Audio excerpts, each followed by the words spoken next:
It's still a total mystery to me how the man with the thinnest skin somehow was given the most powerful position in the world. Donald Trump is so fragile and easily offended, and now Trump is left panicking once again because the Fed has dropped a total bombshell on him and his administration. How's it going? My name is Hunter Avalone with Occupy Democrats. Welcome back to another video. Now, speaking to Trump's fragility, he also always needs the spotlight. This, of course, is because he's fragile, he's insecure, and he needs external validation.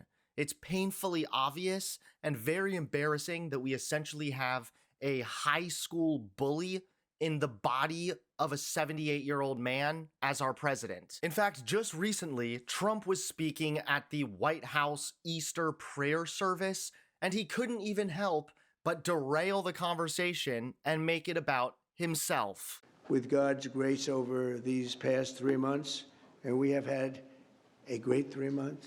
They say maybe the best 3 months ever for a president. Yeah, aren't you guys supposed to be like celebrating God? Well, I guess for a lot of the Trump supporters there, God, Trump, pretty much just the same thing. And an administration, it was really great. We have fantastic people, and they're people that believe like you do. But we've achieved more than most administrations, they've been saying, do in 4 years or even 8 years, just in a short period of time. In reality, Trump is not God. He is much more like the Antichrist, actually. And this continues to be proven as Trump continues his assault on intellectualism. We've been covering how Trump and Harvard have pretty much been in a heated back and forth. Now, some more information has been revealed, showing Trump behaving exactly like a dictator. In the demand letter that the Trump administration sent to my university Friday night that became public on Monday, one of his demands was to have the school appoint, or allow him to appoint, a federal overseer who would audit every course on this campus, every department, to try to figure out if it met the ideological balance that's preferred by the Trump administration. And that federal official would then require us to hire new teachers to teach the way that Trump wants us to teach, to change our courses. This is absolute outright efforts to take over federally what is taught on American campuses.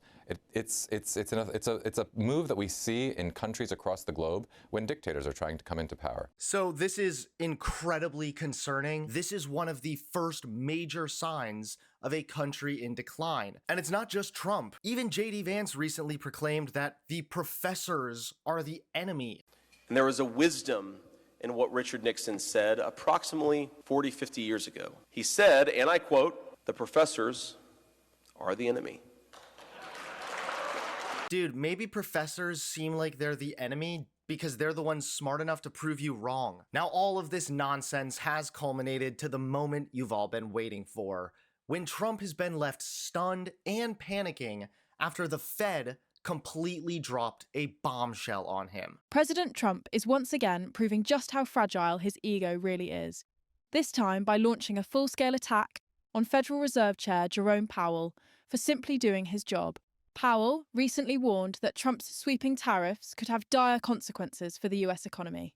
The level of tariff increases announced so far is significantly larger than anticipated, and the same is likely to be true of the economic effects, which will include higher inflation and slower growth. Again, you can see why the Trump administration hates education. When people are educated, they understand well just how damaging the Trump administration is. Shortly after the fact, the president flew into a tantrum, demanding Powell's termination and calling his latest economic report a complete mess.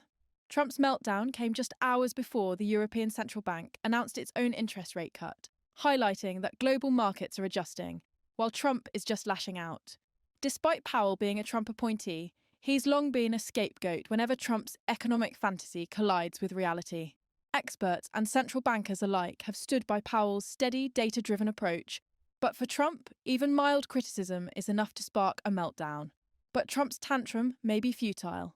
Powell has vowed to defy political pressure, and when he said so publicly, the room erupted in applause. That stung Trump in the one place he can't ignore, his crowd sizes. To achieve our dual mandate goals as we can to best serve the American people. That's the only thing we're ever going to do. We're never going to be influenced by any political pressure. People can say whatever they want. That's fine. That's not a problem. But we will do what we do strictly without consideration of political or any other extraneous factors.